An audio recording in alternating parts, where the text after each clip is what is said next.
Yes, Josh. How you doing? Yes, you're right, lads. Yes. Last I spoke, we beat West Ham 2-0. You weren't happy after that victory. Any happier today? Nah. No? I think, yeah. No, I'm. Well, positives. We won the game. Mm. But I've got to be honest. No, I'm not too happy because it's the same. It's the same thing happening again. I think. I've just got to be honest. Like, he's picking his favourites again. Jose. Like Sissoko was poor against Sheffield. Mm. There's no arguing with that. Against Sheffield, yeah, I agree. It was poor. I don't think it was poor tonight. I think he's poor on the ball, though. When you think about it, it's like there was a moment where I think it was Winks passed it back to Dyer when Sissoko's in space in midfield because people don't want to pass it to him, like because he's not going to do anything with it. I know he's not in the team to be an attacking outlet, but you at least want someone that can link up and pass the ball a bit. And yeah, I just think, look, what does Lucas have to do not to get a start? Remember last time I told you, look at the stats. He's the least productive attacker that we have on our roster. He is by far. I think he's contributed to 3 goals in about 27 starts or something like that. Contributed as well. So that's goals and assists. What does he have to do not to to get dropped? But Bergwijn's like on the bench again and getting subbed off and stuff in the Sheffield game and stuff like that. Like so I'm not gonna lie. I'm happy that we won, obviously, and that we're still in with it. But I can't believe Everton let us off like that. We were awful, but they were worse. So you don't think it was more of a step in the right direction, Spurs, or that we can help win? Sorry, it cut out a little bit there. That we can help win what? Sorry? I'm saying you were saying Everton were just that bad that we couldn't not win the game. You don't think it was, in terms of performance, it was a step in the right direction? Yeah, we heard. I don't know if you're listening to the commentary, but Gary Neville in the 90th minute, he's like, "It's taken this long for Everton to get bodies in the box." Like they were not a threat at all. Like, and our goal had a bit of fortune about it. The only thing that I'll say, I'm glad.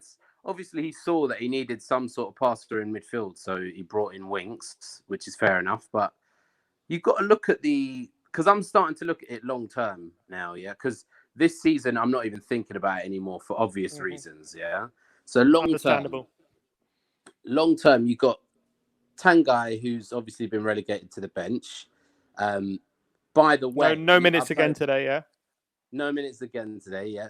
By the way, I've heard a lot of people saying, "Oh, he looked like he didn't care when he came on against Sheffield."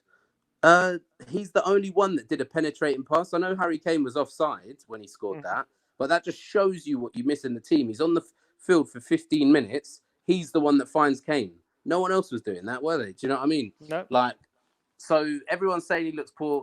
And you've got to imagine this is a young guy that's coming from a different country. He knows every move is going to be scrutinized because he's in the press at the moment. And he still managed to find that pass. And he made a couple interceptions. Like, he's not as good as he could be, but give him a run in the team, and I reckon he would be. Do you know what I mean? But anyway, I'm getting sidetracked. So you got Tanguy who's relegated to the bench, Cess who's not in the squad. So combined, you're talking about 70 mils worth of talent that Mourinho obviously doesn't fancy. And then it's not even so much him not playing Ndombele or Cess or anything. Because my thinking was, right, Davis was poor last game, yeah? I actually really liked Davis. But I thought, you've got to change most of that back line. Maybe leave Dyer, but bring Cess in, give him a tryout. Bring probably some... Aurier wasn't that bad, but I thought we'd experiment at right back. Do something. Just change the back line because all 3 of them were just standing for that last Sheffield goal. But he didn't. And he put Toby in, and we got a clean sheet.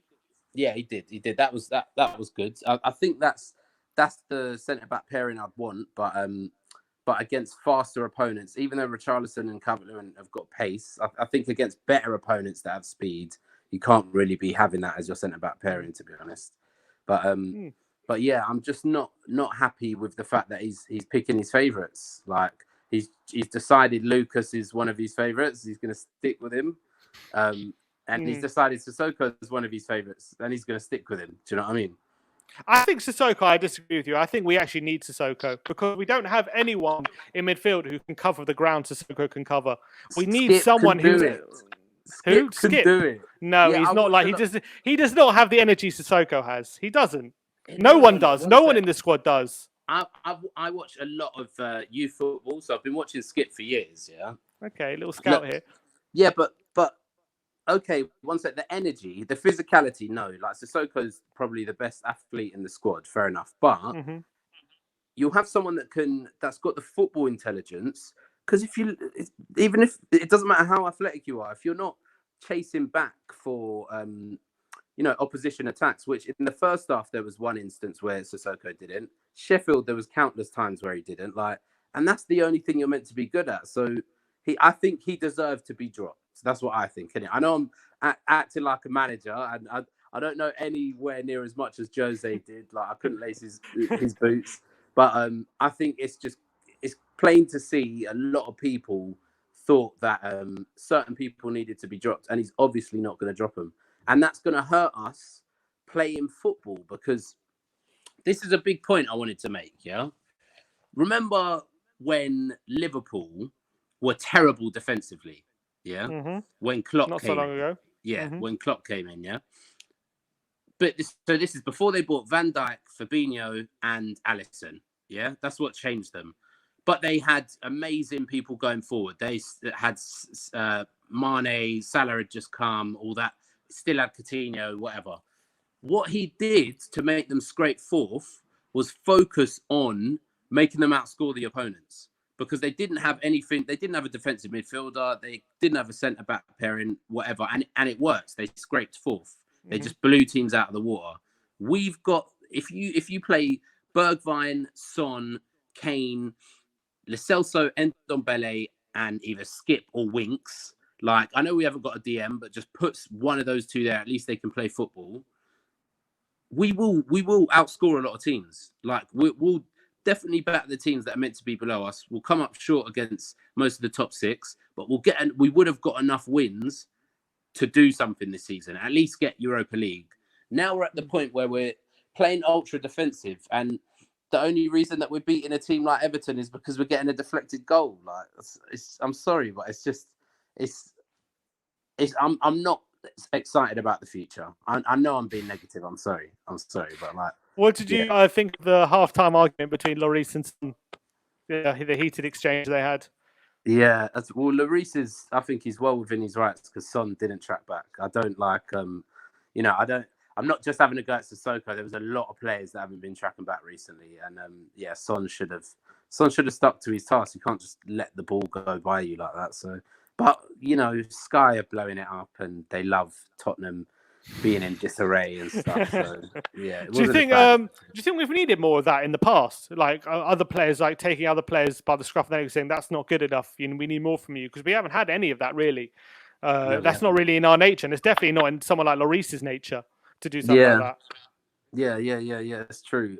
No, I agree. Yeah, definitely. I think we did need that. But there's been this big narrative of this because Mourinho came out and said, "Oh, the players haven't been mentally strong enough." And then recently there's been this narrative of, "Oh, we're so weak, we're so fragile mentally." But most of this squad, most of this squad are the same squads that were under under Poch's best years, like when we were knocking out teams in the Champions League, and like, so I honestly don't think that it's a mentality fragile thing. I think that they need the right motivator and someone. I'm going to get a lot of hate for this in the comments because I'm being so anti-Mourinho, but someone that's coming out and calling out the players is not going to win many friends in the dressing room. And I think Poch had that problem near the end as well. Like, Poch couldn't motivate them anymore. If Mourinho was saying, "Oh, I feared for our chances when that VAR decision went against us in Sheffield, at Sheffield," that's obviously seeping into the halftime talk. Because look at the way that they came out in the second half. Like, what is he saying to motivate the players? Because I'm sorry, this team didn't look motivated today. You don't think so? Oh, we won. Yeah, we looked like. You don't think they look motivated? To kind of prove a point. I thought defensively we were very motivated. I'd say, yeah, but then there was still some times when Everton could have done better. I think, yeah, you're right. We were motivated more defensively, definitely, but not going forwards. Like, I didn't see any. This is a bit of a nothing game. If you're like someone that doesn't support either of these clubs watching this, you're probably bored. Like, there was no real fight, or do you know what I mean? No great chances. I think, did we only have one shot on target that game? No, Son had 2 in the second half alone. So maybe I thought that went wide. No, Son had a couple in the second half. He forced Pickford into a couple saves. Oh, yeah, he did. Yeah, he did. Yeah, I remember. But we got Bournemouth next, and then we got Arsenal on Sunday. Are we resting everyone against Bournemouth? What do you think? Yeah, that's the one game where I'll be like, you don't even need to play Ndombele in the Arsenal game, man.